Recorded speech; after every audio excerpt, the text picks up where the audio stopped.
Hi, guys, and thank you for joining us today. This is Crystalline Page from Crystalline Awakenings, and welcome to my YouTube series, Everyday Superheroes, the Om Within Edition, where I talk with amazing individuals that have made an impact in many people's lives, and especially mine, who help people empower themselves every day and unlock the divine, universal power within each and every one of us.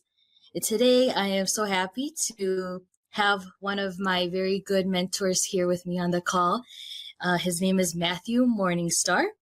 He is a spiritual guide and has a background of practicing as a psychologist. And I'm just so thankful for Matthew for joining me today. And I'm happy we could do this. Hi, Matthew. Thank you for joining us. Yeah, hi, Crystal. Thank you. Thank you. And I just want to start off quickly by letting the audience know how we met. It was actually a few years ago. Just fate had me go to the spiritual expo. I was just accepting an invitation from a friend that invited me to come here. And I've never been to anything like this before. And I remember just walking around this conference room in this really nice hotel in downtown Detroit. And actually, I think it was later than 2015, but it was around that time. And I remember walking around with my friends that came with me, and we were talking to this one lady who highly recommended that we speak to one of her good friends. And she just spoke really highly of him and saying that he's an old soul and he knew so much information of what we were seeking. And so we went over to his table, and he was this really nice, pleasant looking gentleman. I believe he was wearing a poncho. And from my understanding, it was probably a Peruvian one now that I think about it. And he was just so pleasant, just sitting there, and he wasn't like in your face, and we were just talking to him, and we ended up actually talking to him for a few hours, I believe. Like, the conversation was flowing and the energy was just awesome. And he was actually telling us that he was a shaman, and he told us all about, like, he goes to Peru all the time and he does these journeys. And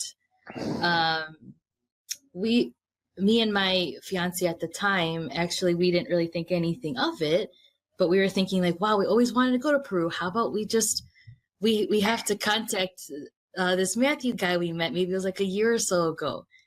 And it actually happened. We ended up going to Peru earlier this year with Matthew. He took us on this journey, and it was beautiful and spectacular. And Matthew is very knowledgeable, and I wanted to talk to him today about spirituality, as that's his specialty, and helping people on their personal development journeys. And I would love for Matthew just to talk about what he, what is spirituality, what is, like, how to actually differentiate, like, what is spirituality and what is maybe something else. Like, people, I think, confuse it a lot with so many different things. And I'd like Matthew to clarify that and share what he learned throughout his practice, like for many years working on the clinical side, but also going to a much different path. I think I'll leave it up to Matthew to talk about that. Okay. Thanks, Crystal. You're welcome. Yeah. Okay. Well, I think it's good to come up with a definition of spirituality, because we use a lot of words and we kind of pretend that we know what they mean a lot of the time. I think, also the word shaman, people use the word shaman, but what does that actually mean? I'm not sure that I know what it means, but people kept calling me shaman, so I decided I would just say, okay, I'll be your shaman, I'll just, if that's what you want me to be, I'll be your shaman. But it's like, spirituality is kind of a word that's That's very popular usage, I guess, and a lot of people want to be spiritual. Some people prefer to describe themselves as spiritual rather than religious. So in some contexts, it becomes an alternate to religion, something we can be instead of being religious. But so it can be whatever you want it to be, I guess. You decide what it is for you. All I can say is perhaps what it is for me, or maybe how I would describe what spirituality is, because in many ways it can't really be defined in earthly language, because it's something to do with mysticism, things that the human mind can't understand. Yeah. But if you, I always like to think back and say, well, many years ago when I was a practicing psychologist, I saw some folks that started a spirituality and psychology interest group, and I had some curiosity about this thing called spirituality, so I thought I would go to the interest group. And what I found when I got there was a lot of other people interested in spirituality, but no one that really knew what it was.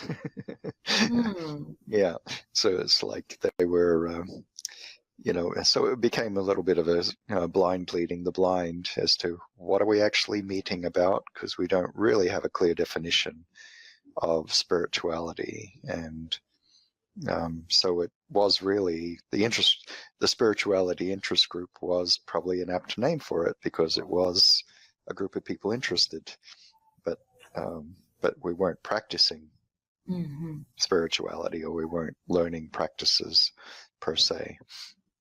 So I think after journeying as I have, and arriving at a place within, which is where I think spirituality is, it's not out there somewhere, it's within us. That for me, I'm saying at the moment, unless I have a revelation of some sort, I think the spiritual journey is possibly just the distance from your head to your heart. So it's just this distance from your head to your heart, and in terms of inches or centimeters, it's not a very great distance, but in terms of the spiritual journey, it can be very far, and it can take a long time to get there. So that's my working principle, is the journey from the head to the heart. So what if we could learn to let go of working everything out? What if we could let go of wanting things? What if we could let go of all of these things that distract us from just sitting quietly in our hearts and just being? That might be something that's kind of alluding toward that journey, because often the people that are spiritual, or at least express spiritual beliefs, are saying to us, well, why don't you just be? Like, just be, dude. No. So how can we just be? How can we just be? That might be a question. And what distracts us from just being? What takes us away from just being? But I think on the topic of beingness, people are seeking that, and as if it's somewhere out there, often somewhere. They've got to go somewhere to find it, to Nepal maybe, or find a teacher maybe, or someplace else.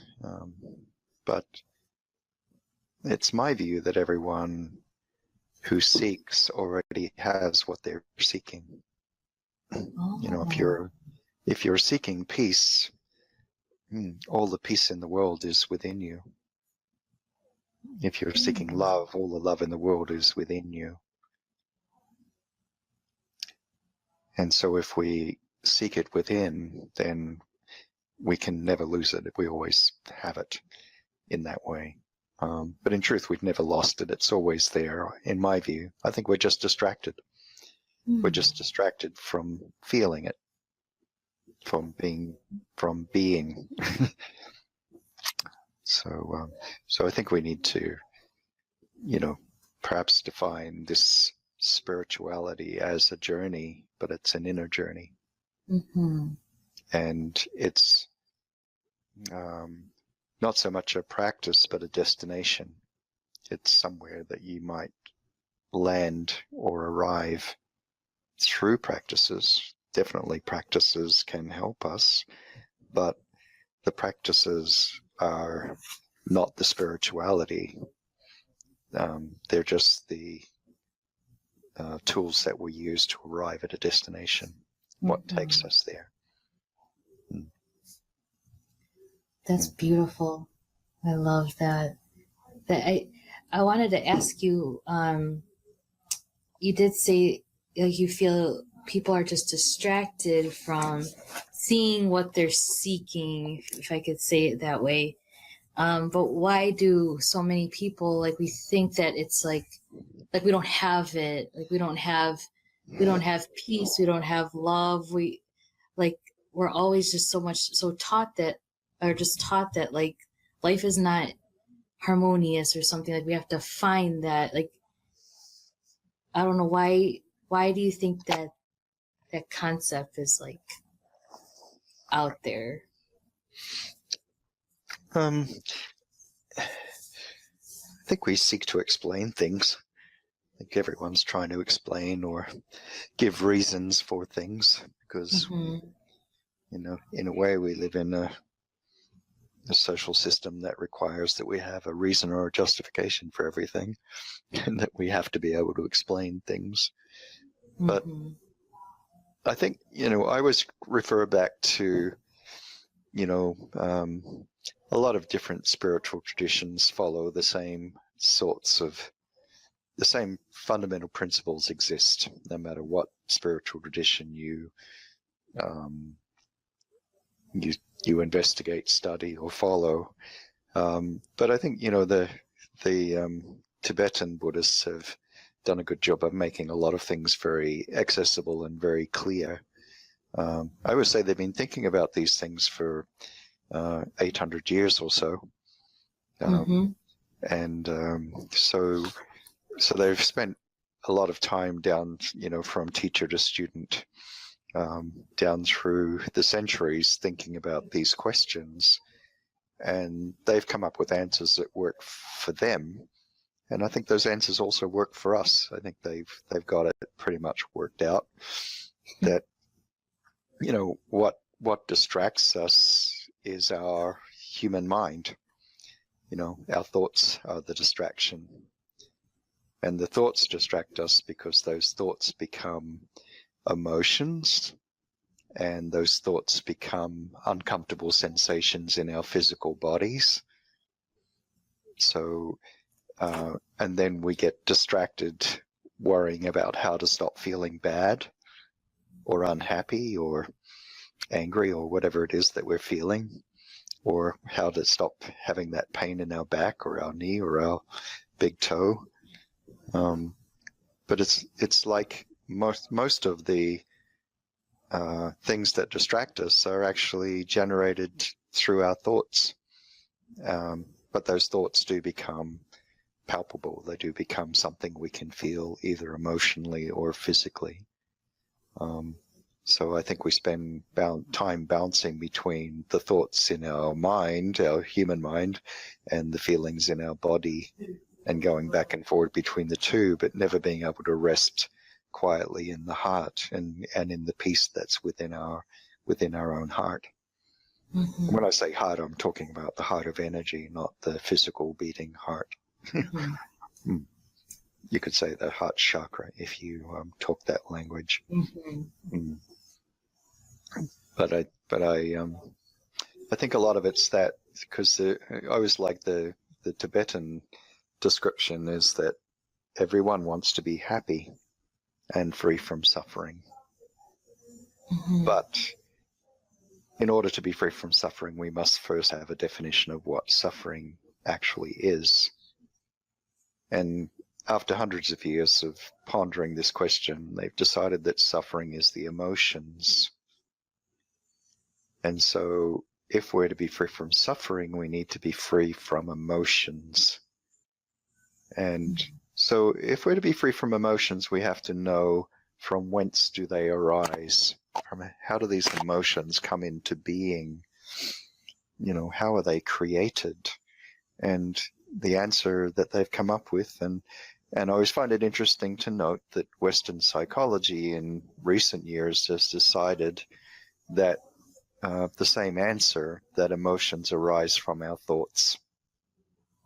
And so Tibetan wisdom from hundreds of years ago is now popular wisdom in the field of psychology, that emotions arise from our thoughts. So in order to be free from emotions, we need to be mindful of our thoughts, or as the Tibetans like to say, we need to discipline our mind. And so if we just have a disciplined mind, then we won't be plagued by uncomfortable emotions. Yeah. And so we can go only so far with prayer and meditation, but without disciplining our mind, without also, you know, correcting the errors that our mind makes, we can't ever have that peace that we're seeking, because we're always going to be distracted. So I think that there's no ticket of leave from actually doing the work with our human mind. That is to master our thoughts. Wow. To master those thoughts. So I think there's a consensus in different traditions that we need to be mindful of our mind. Yeah. But you could say, in a way, well, if I used like an analogy, that our human mind is like a computer, and if we load certain software into the computer, it's always going to process information in the same way. And if in the processing of that information we get unpleasant outcomes, then we're always going to get the same outcomes from the same processing system, from the same operating system. We'll get the same data. So when that happens in the computer world, we make adjustments to the program. We do updates to the software so that we get better data.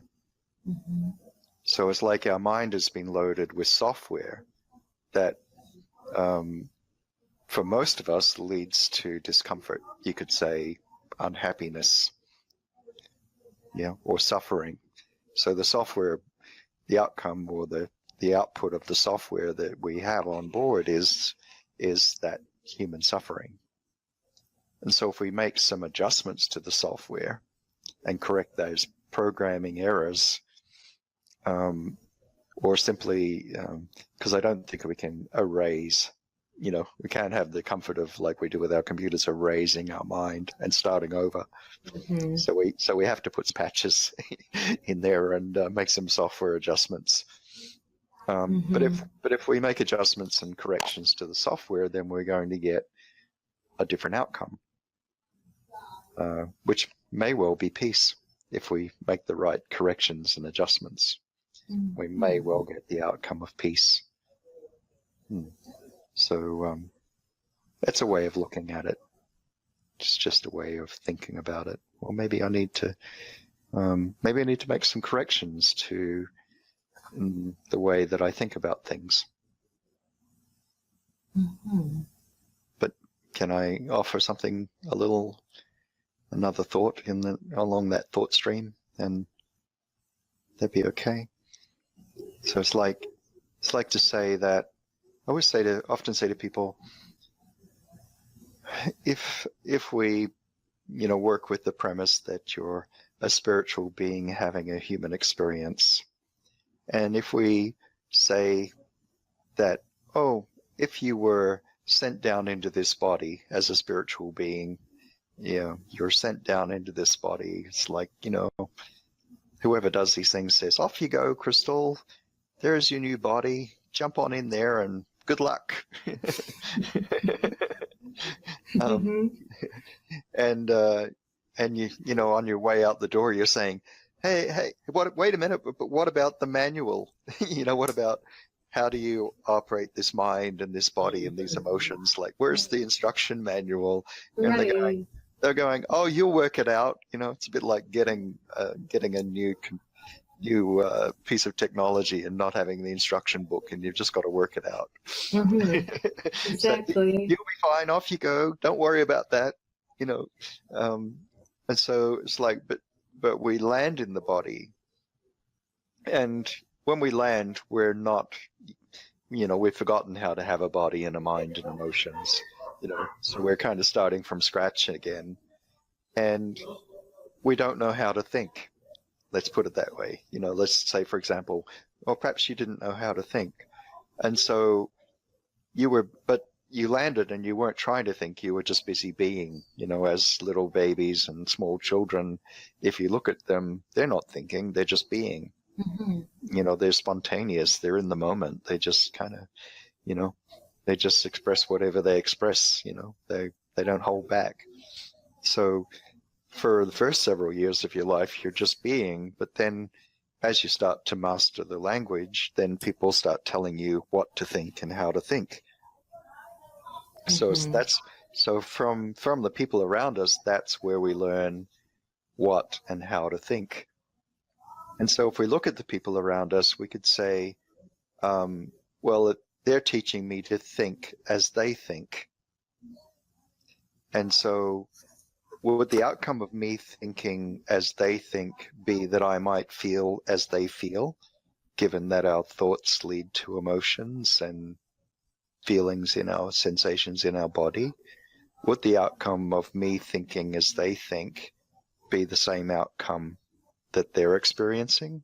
Might I also feel what they feel emotionally and physically?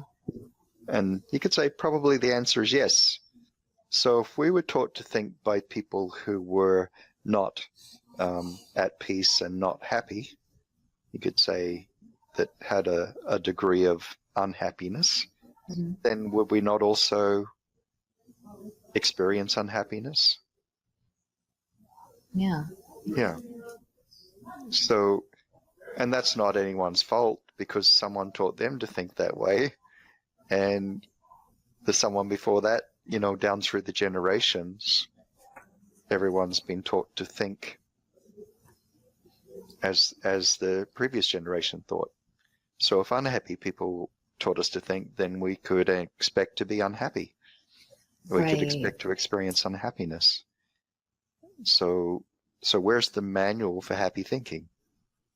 So it's kind of already within, but there's just this cycle that's just been going on, and we're kind of, that's where we're at. So we have to look within and kind of reprogram.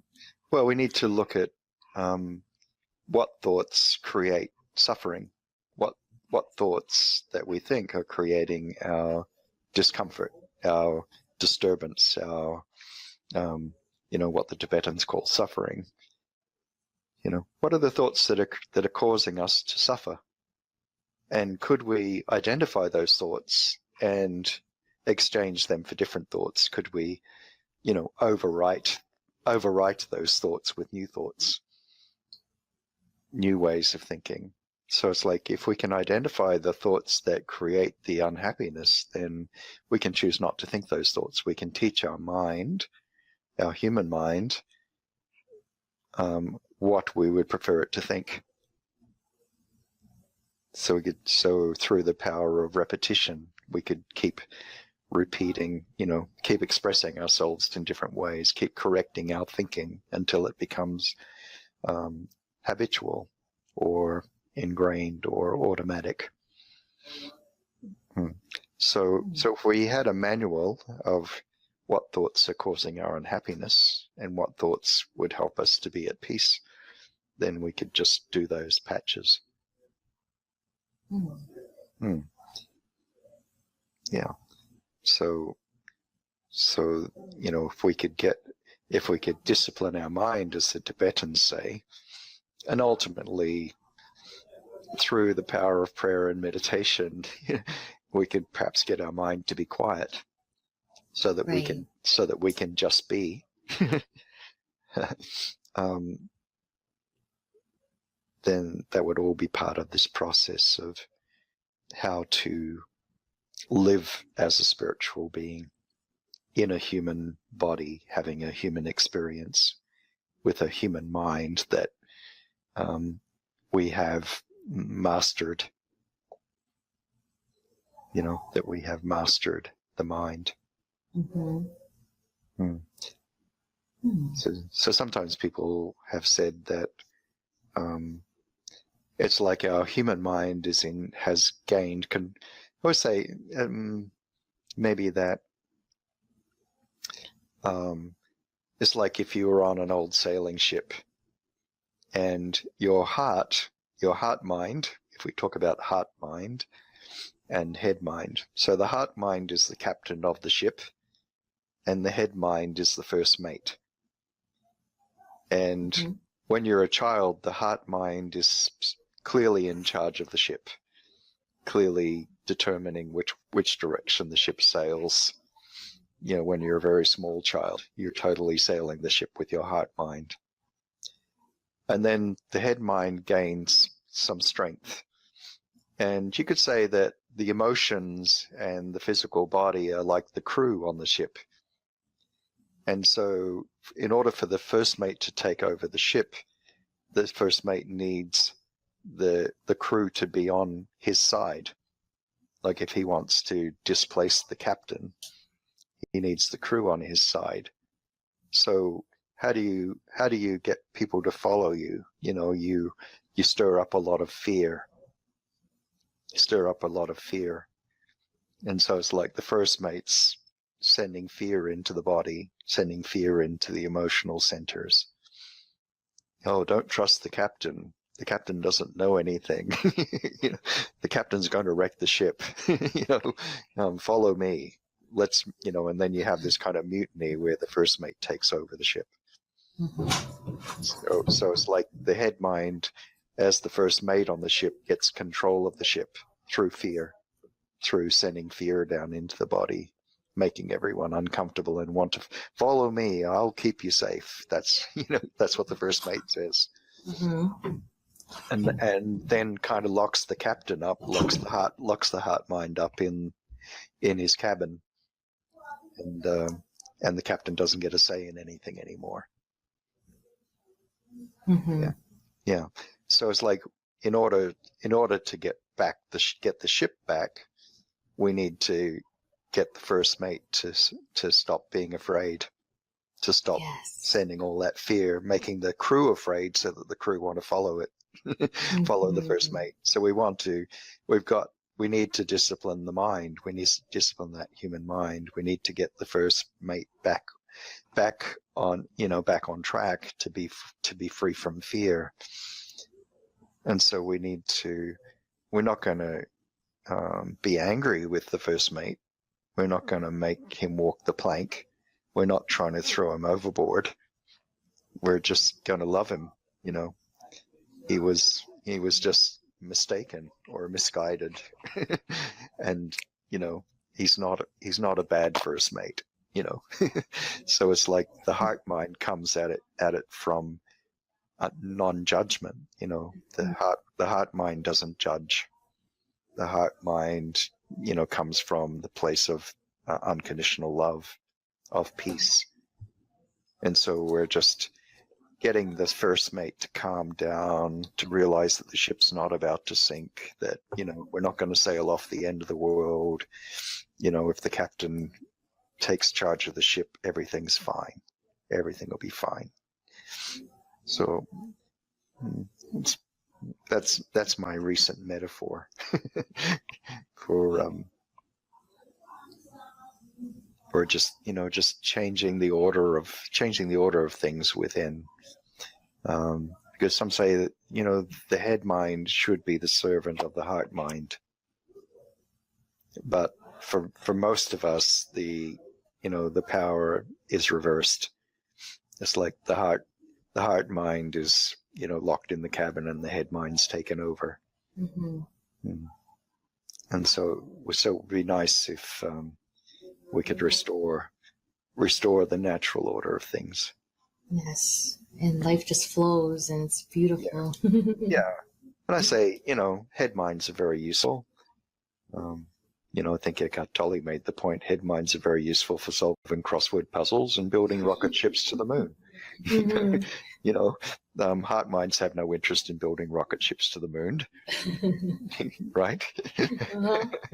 But head minds can work those things out and do the calculations, and so it's very useful to have an active and well-functioning head mind, human mind, Mm-hmm. to work out these practical issues of day-to-day life. It's like some of the Eastern teachers say, before enlightenment, chop wood, carry water. After enlightenment, chop wood, carry water. So, we still need to carry on with the functions of daily living. We still, even enlightenment doesn't free us from the human condition. Mm-hmm. Yeah. Nothing really changes in your day-to-day life. Uh-huh. Yeah. Wow. I actually have a question about, I love how you describe spirituality, and you said, and I love how you transitioned the conversation to talking more about the heart mind and the head mind. And you said spirituality is actually that distance from the head to your heart chakra or heart energy. And a question that just came to my mind, it's what would you recommend people to do if those fears come up that we were programmed to allow our heart allow us to connect to our heart and make that distance smaller and smaller between the head and the heart? Yeah. I think that's where a practice comes in, so so in the Tibetan example, they would have I've seen Tibetan monks debating kind of the nature of reality, spiritual reality or spiritual truth. So they train their minds to kind of to recognize the illusions, and to not engage with illusion. I guess it's to look at things as they understand them to be, to truly be. So it's quite natural for this human mind to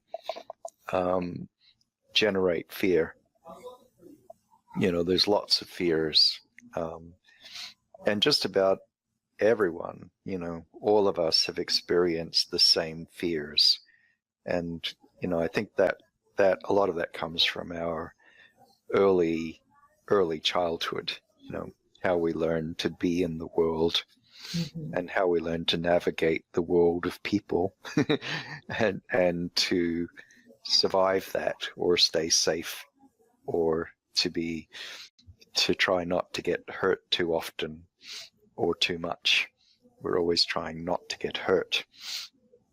And so as a small being, we have to develop strategies to try and avoid pain, to try and avoid hurt. But the major strategy that we develop is the fear of people being upset with us, is to try to, which leads to us either putting a lot of energy into trying to make other people happy, or putting a lot of energy into trying not to make anyone unhappy, which is the same thing, just looked at from different directions, because we've learned early on in life that it's the unhappy people who might hurt us.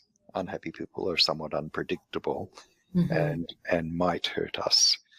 So a lot of our energy and a lot of our focus is on the fear of unhappy people. It's on, doing whatever I have to do to either make someone happy or at least not make them unhappy.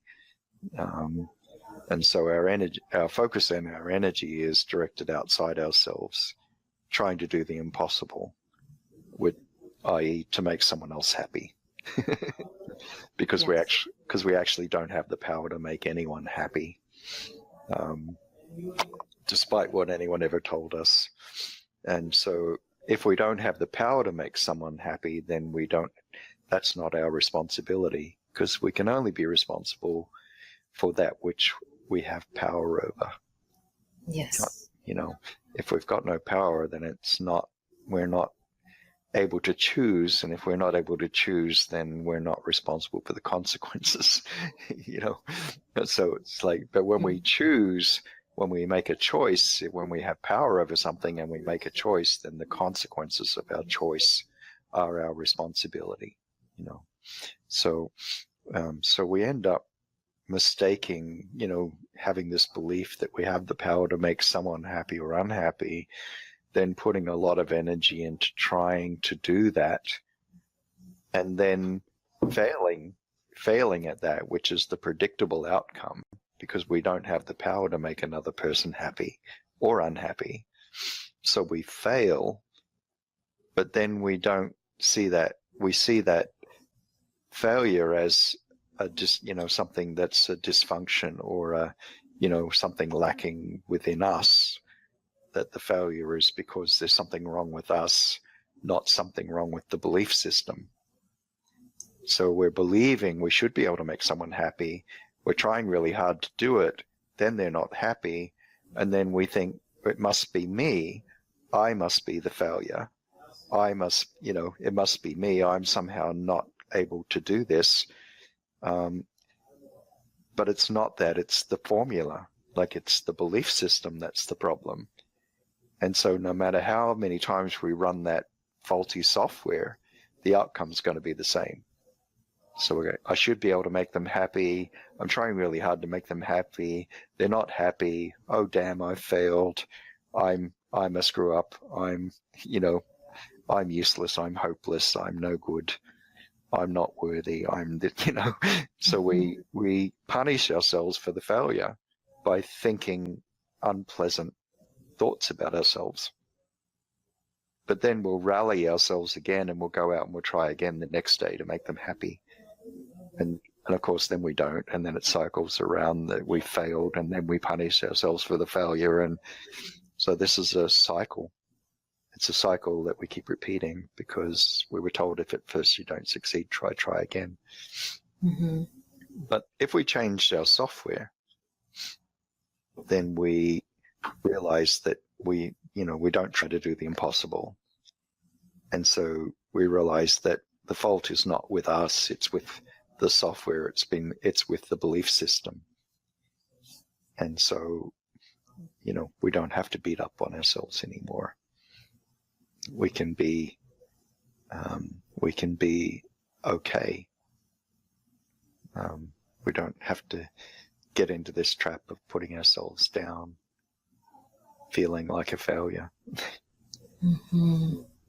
So if we want, you're asking the question, what does the mind fear? It fears that people will be unhappy with me. That's probably the primary fear of most human minds, at least in our culture. Yeah. Oh, my mother will be really unhappy. My father will be really unhappy. My boss at work will be really unhappy. you know, Mary down the road's going to be really unhappy. You know, how many times do you hear people say that when All they're the when time. they're trying to make a decision about something? You know, they'll start listing all the people that are going to be unhappy if they do something, Right. right? So I hear it so commonly all the time. It's always the first reason for to make a decision. So, you know, it's usually the first reason not to do something. Yeah, not to do something. Yeah, not to Because make a decision. Yeah.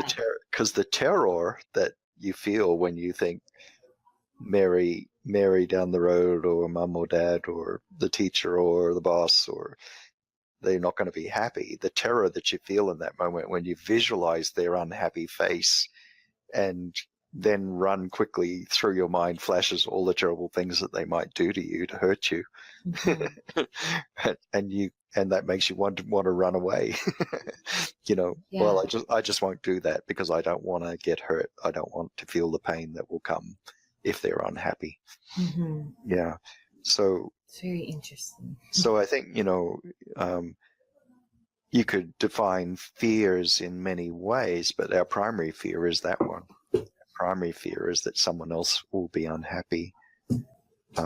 But one of the outcomes of really trying hard to make everyone in the world happy is that you make yourself very unhappy. Yes. You Yes. feel miserable. That was a lesson. It was hard for me to learn. It took me a long time to learn. Yeah, yeah, Oh.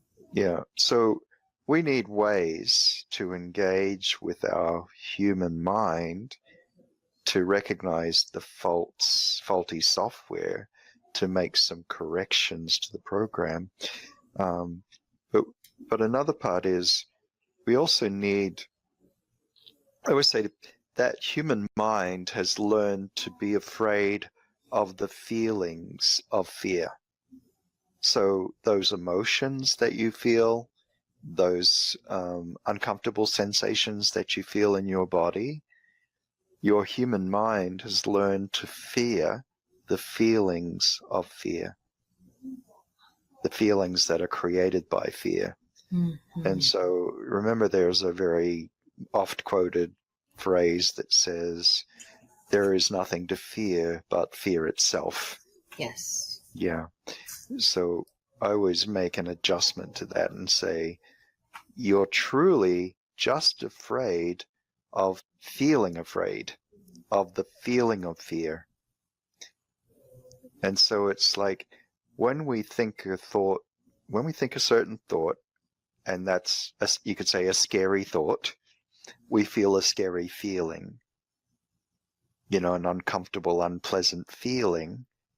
And then our mind doesn't like that uncomfortable, unpleasant feeling and wants it to go away. And then tries to work out all manner of ways to get that uncomfortable feeling to go away. But its primary system is to either run away to escape from the situation, or to avoid the situation, to not go there. Mm-hmm.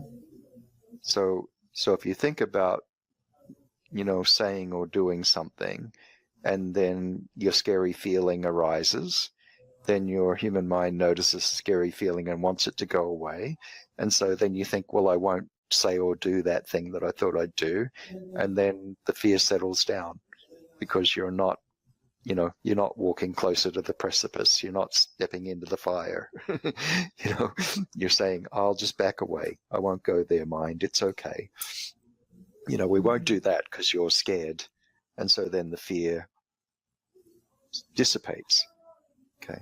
But if we taught that human mind to be unafraid of feeling afraid, to be unafraid of the feeling of fear, taught that human mind that that feeling is just a feeling. It's neither good nor is it bad. It's neither, it's not harmful. And that if you were unafraid of the feeling of fear, then it wouldn't hang around. Then it wouldn't get stuck. It would just pass on through. We would just acknowledge it and it would pass by. And so in answer to your question, what can we do about our human mind? We need to teach our human mind to be unafraid of the feeling of fear. Mm-hmm. Yeah. And that is to say that, you know, if we're unafraid of these emotions and we could allow ourselves to feel them, they would just pass on through and they would be gone. Oh, okay. So you recommend you have to, so that's probably like an illusion we all have that fear itself is really like those feelings that come up when the quote unquote fear comes. But if we really just like deal with those emotions, like it actually will pass. If you feel them, they will pass. But what our human mind often does when an uncomfortable feeling arises is to block that feeling, to run away from that feeling, to avoid that feeling, to escape from that feeling. And so we don't allow ourselves to feel the feeling. Right. Okay. So I have a creation theory. And, you know, my creation theory operates on the premise that everything that is created wants to fulfill its purpose. It's okay. like, so if you create a chair, if you make a chair, the chair that you've created sits over there in the corner of the room crying, "Sit on me." Okay. You know, let me fulfill my purpose for being created. You know, come and sit on me. If you create money, does it not sit in your wallet crying, "Spend me"? You know, the money in your wallet's always crying, "Spend me, spend me." It wants to keep moving. Yeah. You know, so whatever is created has a spark of the creator in it, if you like. And so it's got this energy that's crying out to be used for the purpose for which it was created. So if you create an emotion, which we talked about before, that through your thoughts create emotions. Okay. So if we created an emotion, then that emotion is crying out to be felt. It's saying to you, "Crystal, feel me. You know, feel me, feel me, feel me." Right, because that's what they were made for. That's what it was made for, right? And then your human mind then judges that emotion as bad, as unpleasant, to be avoided, and answers no, no, no, no, no. And then tries, you know, works out a strategy of what do I do with it, you know, what to do with the emotion so as not to feel it. And, you know, I've seen some authors say, well, then we store that emotion. We store it in our kidney or in our liver or in our right knee or in our ankle or in our elbow, or, you know, we send it somewhere and we encapsulate it somehow so that we don't have to feel it. Right, but it's not used. It's not fulfilling its purpose. It's not fulfilling its purpose, so it's going to sit there and be an irritant because it's unpleasant and uncomfortable. Wow. So it's going to keep trying to get your attention. It's going to always be calling out, "Would you feel me?"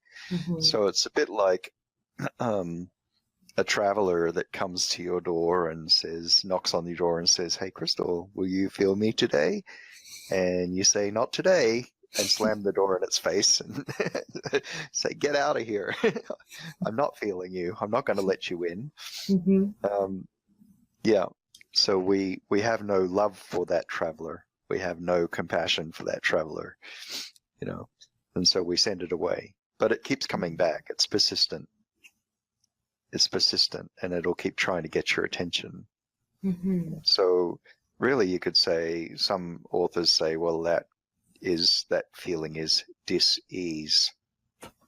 And so we use the word dis-ease in another way. In medical terms, we say disease, but it's still spelt the same, dis-ease. So if you store your dis-ease, might it become disease? You know, might it become a kidney problem? Might it become a knee problem or a back problem? Yeah. And so, so where are we storing our fear? Where do we habitually hold tension or discomfort or dis-ease in our human bodies? Where do we store it? And, you know, if we want to be free from it, we need to invite it in. We need to invite it to be felt and feel it with an open heart, as if we have no fear of it. Mm-hmm.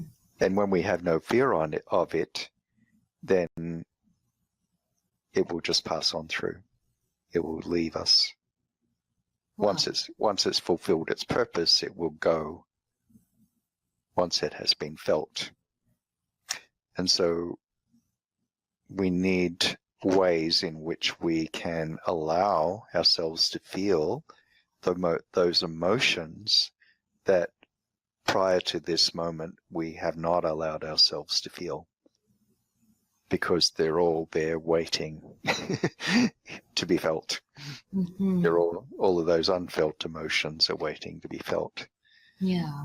Yeah. But the other part of my theory is that if you were a potter and you created a bowl, you would use a medium, right? The medium is clay. So in order to create that object, that bowl, you need clay. Mm-hmm. In order to create an emotion, what's the medium that we use? What do we create an emotion with? And my theory is we create the emotion with our own energy, because that's the only material we've got available. So we use our own energy to create that emotion, and then we judge that emotion as unpleasant, uncomfortable, bad, whatever. And we say, I don't want to have anything to do with you. So it's as if we're saying we're taking a piece of our own energy, we're turning it into this emotion, and then we're saying to that emotion, I don't want anything to do with you. So we're in effect saying we don't want to have anything to do with part of our own energy, a piece of our own energy. So we're separating ourselves from ourselves. So it's almost like we take every one of these emotions and we call it dark. And we take enough of these emotions, enough of what we experience as darkness or perceive to be dark. If we get enough of them, we create like a shadow self. Mm-hmm. A shadow self, you know, our darkness, the darkness that we don't want to feel. We create kind of this shadow self, and the shadow doesn't follow us, it precedes us. So the shadow is full of fear and full of pain, and so whenever we're moving forward, it's that shadow self that bumps into things first and yells ouch and wants to run away. Huh. You know, and it's like our self that's at peace, you know, the part of us that's not in that shadow is kind of behind and doesn't really get a say, because, you know, we're running away. Eckhart Tolle wrote about that in his way and called it the pain body. You know, the pain body reacts to things. The pain body interacts with people and situations. It's not our true self. It's not our soul that's interacting. It's this pain body that we've created, this shadow self that's interacting with the world. Yeah. Wow. So if we start inviting those emotions to come and be felt, then we're deconstructing that pain body. We're pulling, you know, imagine it as a shadow self, and we take a piece out, and a little light shines through the hole. Mm-hmm. And we pull another piece out, and a little light shines through that hole. And if we keep pulling enough pieces out, more light's going to shine through. But not only shining in toward us, but shining out from us, shining our light out into the world. Wow. So it's like our pain body stops us from shining our light out into the world where it can be seen and be felt by others. It's a way of looking at it. Yeah. It doesn't have to be true or real. It's just a way of looking at it. Right. to describe the undescribable. Right, exactly. Yeah. I guess I learned to conceptualize that in myself when I did my own personal development and looking at other people. I guess a lot of people call it like a wall, right? Or like we put up these boundaries. And I like how you described it too about the pain body. It feels like so many people have that like a big pain body in front of them, or I understand exactly what you're saying, or like those walls or those boundaries that you have to get through in order, for the person inside, like that the soul to shine. Yeah. Through, yeah. And you really get right to the heart. So, so from what you're saying, like that could be like that could be like a long process, or like it's just you just got practice. And from what I understood from what you taught, or you were talking about, like what the Tibetan Buddhists have found as well, like is that what you would say pretty much, like how to get to the heart, and from there that's pretty much what is the core is like, well, that's what spirituality is, or that's what I think if you I think if you could get, in essence, deconstruct that shadow self, or that pain body, yes, so that get the human mind to be free from fear. Free from fear. I always say, for those people that follow the Judeo-Christian scriptures, the Christian Bible contains the two words, fear not. You read them. Apparently, I read somewhere they appear 1,000 times in that book. Wow. Fear not. I noticed that whenever an angel appeared, the first words out of the angel's mouth are "fear not." Yeah. So there's this recommendation that we be free from fear, to fear not. Yea, though I walk through the valley of the shadow, I shall fear no evil. Fear not. Wow. So if we take that and say, well, my path is to be the master, to master fear, to be free from fear, to have mastery over the fear, so that, because fear is the disturbance that takes us away from the peace, takes our attention away from the peace. Yes. So fear is generated in, this human mind, in the head mind, if you like. So if you were free from fear, your mind would be much, much quieter. Yes. So prayer and meditation are tools that help to quieten the mind.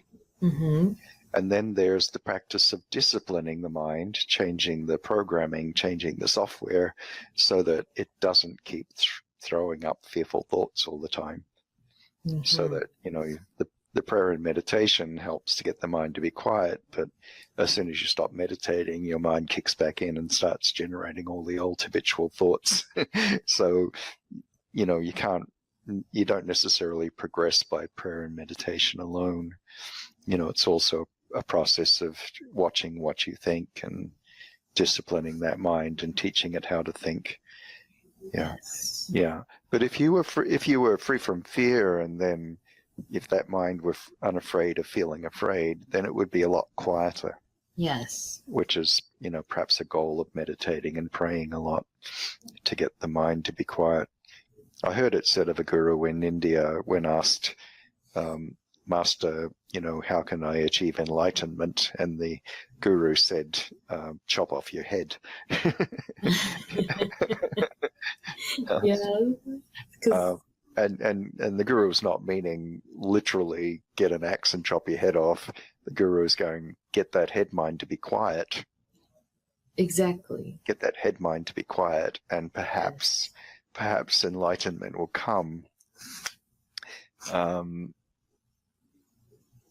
Curiously, back in, I think, the 1500s, I'd have to check my dates, so don't quote me as absolute reliable in terms of my dates referencing, but there was a monk in Spain who is well known as Saint John of the Cross. And Saint John of the Cross was also a confessor or a mentor of Saint Teresa of Avila, who's also very well known. And Saint John of the Cross wrote a treatise during his monastic days called, I think the title is The Dark Night of the Soul. But in his opening paragraphs, he says it had been his experience that one can go only so far with prayer and meditation. Like prayer and meditation can take you toward the destination, but it's not sufficient in itself to reach the destination. So then he goes on to say that you come to a certain point and then you wait for an invitation. It's like, you need to be invited by God in his construct, in the way he constructed his world. You were waiting for that invitation. Yeah. So we need to get ourselves clear and clean, and then we might be invited to cross over, to be enlightened, if you like, in the Buddhist terminology. Yeah. But it's not something you can force. It needs to come in its own time.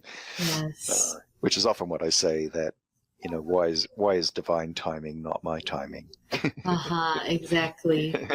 Yeah. I've come to say that too. I've just come to accept that it's just everything falls in its own divine timing. Yeah. Not until when you're ready, it will come. But you can't know when you're ready until you're ready, and in the moment that you're ready, it will come. Exactly. You can keep asking, when will I be ready? Right. But there's no way of knowing. Wow. Because the timing is divine. Exactly. Yeah. And most of the time, when you let go of finding an answer or whatever, it actually comes. Yes. That's yes. fun. Yeah, I think sometimes I say it's, in my way of looking at it, it's like, it's important. You can hold the question, and if you hold the question for long enough, then the answer will come when you're ready to hear the answer. Not usually before, but, but usually get the answer when you're ready for it. When your internal state has reached, is ripe. When you're ripe.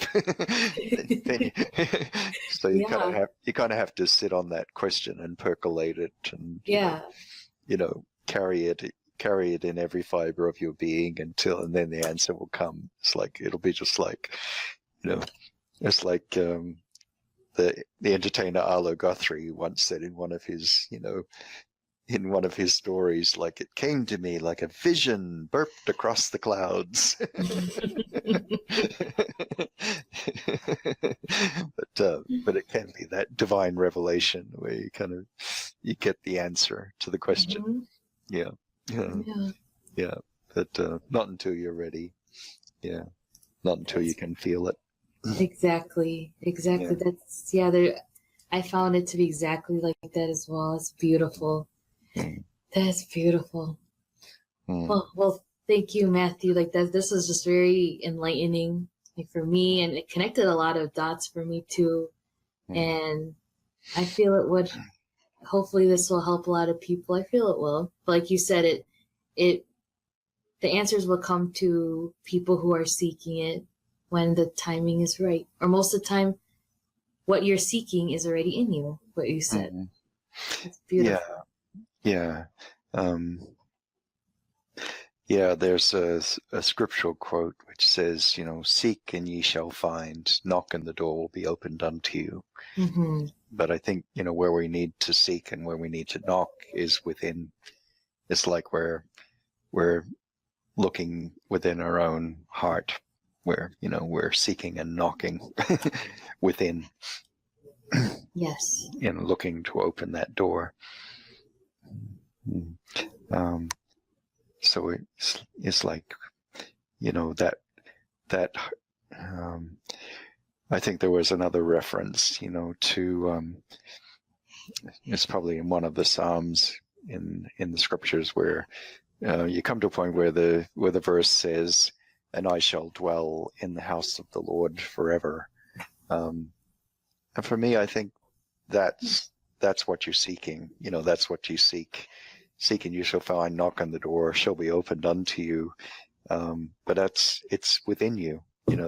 Exactly. The kingdom of God, or the kingdom of heaven, or is within you. It's within you. It's within your own heart. Wow. Yeah. So that's where we need to look for the answers, if you like. Yes. That's where we need to send the question. And so it's,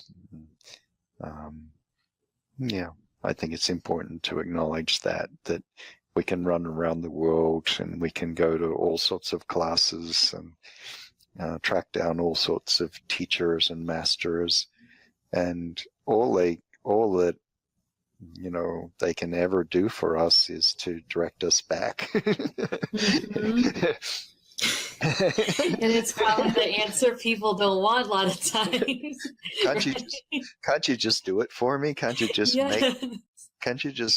wave your magic wand and make it happen? It's like, no, seek and you shall find, knock and the door shall be opened unto you. The answers lie within.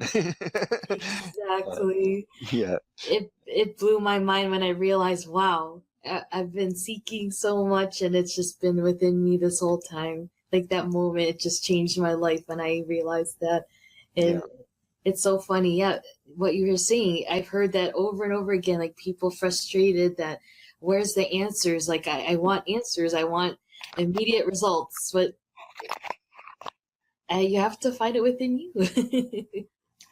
Yeah, well, it's right there. I say, that's like, I think sometimes you could say, I don't know if you're familiar with that show, Doctor Who. Have you seen that? The long-running British television series, Doctor Who? I'm familiar, but I haven't watched the show. No. Okay. So the plot or the premise of the show is that Doctor Who has a time traveling machine that is externally looks like a police telephone box from 1940s England, but when you open the door and go inside, it's bigger on the inside than it is on the outside. Mm-hmm. So throughout the course of all the years, it never seems to run out of all these different rooms and spaces. And so it's like, it's quite big on the inside. It's, looks can be deceiving. So when we go into that space within, it's actually quite vast. It is. And limitless, you could say, eternal. Yes. Wow. So on the outside, we'd say, oh, how big could our heart be? But on the inside, it has no end. It's that, it's, the world without end, kingdom, that kingdom of God is within you. So it's like we need to go inside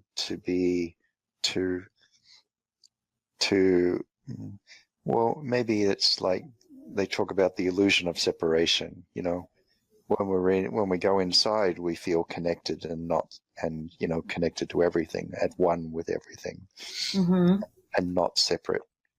But when we're not paying attention to that inner space, when we pay attention with our human mind, it seems like there's limitation wherever we look, and separation.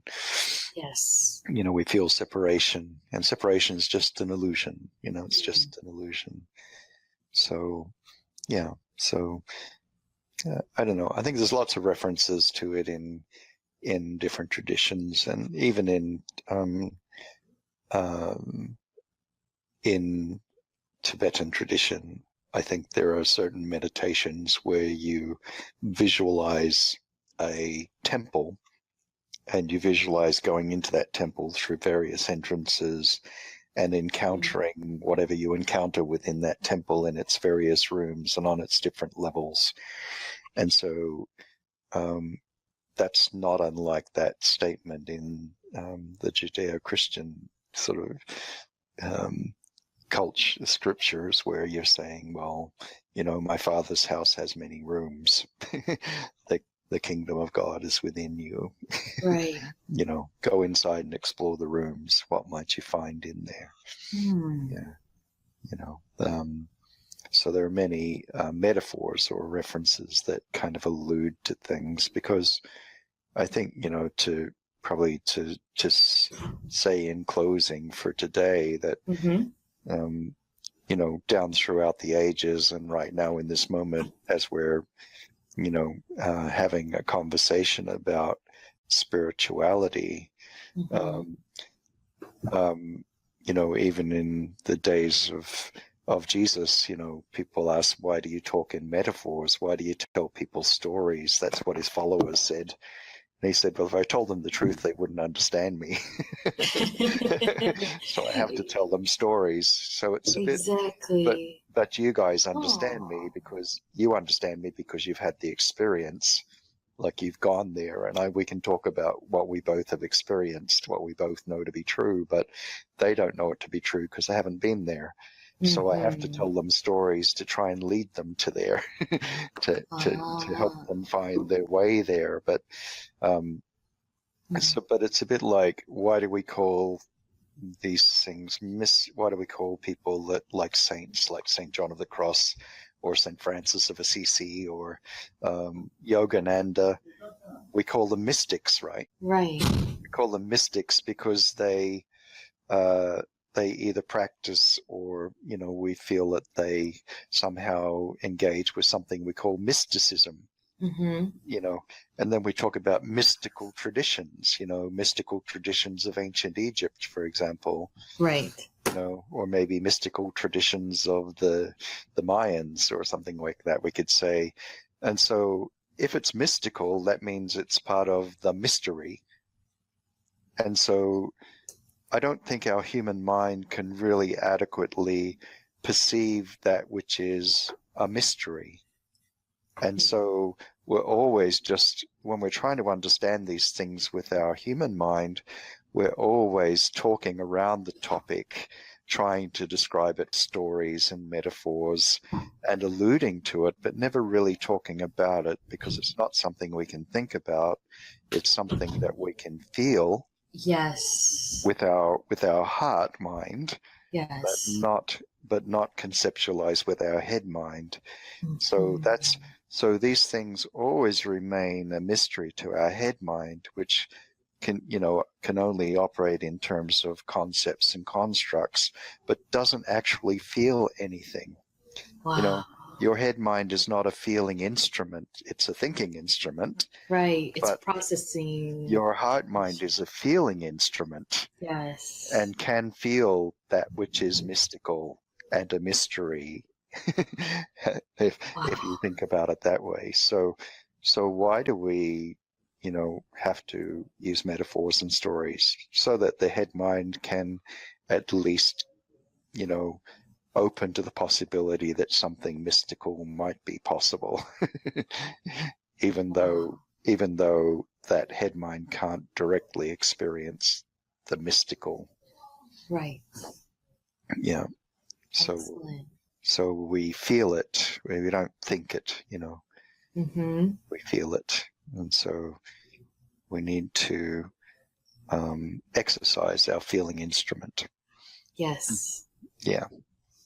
That's beautiful. I love it. So exercise. What did you say again? Exercise the feeling instrument. Oh, yeah, exercise our feeling instrument, which is the heart mind. Yes. To feel, to be unafraid to feel. That's beautiful. Beautiful.